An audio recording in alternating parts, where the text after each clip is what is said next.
Бәріңізге қайырлы күн. Сіздермен мен Асылбек Телшат. Және бүгінгі бізде қозғалатын тақырып Қазақстандағы ажырасу себеп пен нәтиже мәселесі. Жалпы ажырасу дегеніміз заңды түрде тіркелетін некенің ресми бұзылуы. Қазақстанда бұл процесс ахаж немесе сот арқылы жүзеге асады. Статистика бойынша Қазақстанда әрбір үшінші неке ажырасумен аяқталады. Соңғы жылдары ажырасу саны көбейіп жатыр. Ең көп ажырасатын жас 25 пен 35 жас аралығы. Некенің бірінші мен 5-ші жылы аралығында ажырасу ең жиі тіркеледі. Ал ажырасудың негізгі себебі ол характер сәйкеспеуі, түсініспеу, тұрмыстық қиындықтар, опасыздық, көзге шөп салу. Ал бұл мәселені толығырақ айтатын менің сарапшы көмекшім Абай Мұхаммедәли. Мұхаммедәли, сөз кезегі өзіңізде.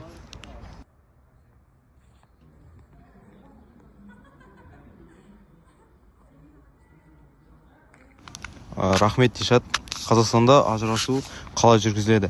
Егер бала жоқ болса және екі жақ келіссе, ахаж арқылы тез рәсімделеді. Егер балалар болса, не дау-талас болса, сот арқылы шешіледі. Алимент төлеу міндеттеледі. Баланың құқығы бірінші орында. Бала көбіне ананың қарауына беріледі, бірақ ерекше жағдайлар бар. Ажырасудың психологиялық әсері қандай? Ерлі-зайыптыға эмоционалды күйзеліс, стресс, өз-өзін кінәлау. Балаға ата-ананың ұрысын көргеннен гөрі ажырасқан жақсырақ деген пікір бар. Егер конфликт көп болса, ажырасу кейде өмірді жақсартатын шешім болуы мүмкін. Қоғамдық көзқарас кейбір ортада ұят деп қабылданады. Баршаңызға қайырлы күн. Мен Нұрмұхан Дәурен. Әріптестерім Телшат Мұхаммедәли айта кеткендей, Қазақстан әлем бойынша ажырасудан екінші орында тұр. Неліктен солай? Сол туралы жастардың пікірлерін білейік. Казахстан әлем бойынша ажырасудан не үшін екінші орында? Потому что мы считаем, что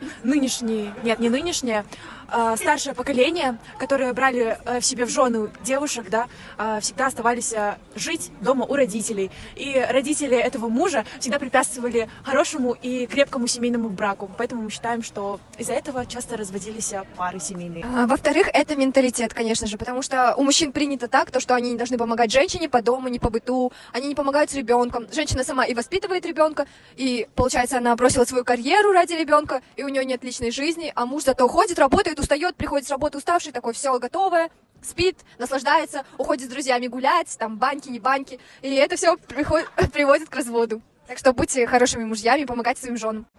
Қазақстан әлем бойынша не үшін екінші орында? Менің ойымша, отбасы болу қиын, және өте жауапкершілігі үлкен маңызды нәрсе. Қазақта үйлену оңай, үй болу қиын деп айтады ғой. На русском можно же, говорить? Да? Я думаю, потому что люди делают поспешные выводы, спешат сильно, когда можно перетерпеть и поговорить. В жизни все решается словами. В большинстве случаев действиями, но слова тоже решают большую роль, где можно спокойно поговорить и решить. Любого человека можно понять. Адамбыз ғой енді сол. Ажырасудың қорытындылай келе, және жақсы және жаман жақтарын айтып шығамыз. Әріптесім Рахат және мен Қуаныш. Рахат жаман жақтарын айтып шығады. Ажырасудың жаман жақтары балаларға және де ерлі-зайыптылардың өздеріне психологиялық ауыр тиеді. Және де мүлік бөлу кезінде қаржылай келіспеушіліктер болады. Жалпы ажырасу өте жаман, бірақ жақсы жақтары да бар оның. Оны мен әріптесім Қуаныш айтады.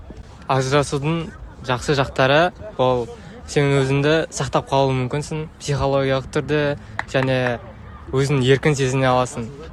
Және де жақсы жақтарын ол сен ертең зорлық-зомбылықтан сақтай аласың, күйеуінен немесе басқа жақтардан. Және де зорлық-зомбылықтан өз баланы сақтап қала аласың. Психологиялық түрде ол травма алмайды және еркін өмір сүріп, басқа балалармен өмір сүре алады.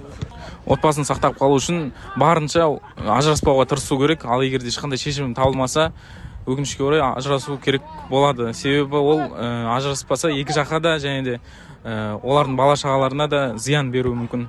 Жалпы осымен қорытындылай келе, осымен біздің подкаст аяқталды. Бәріне рахмет.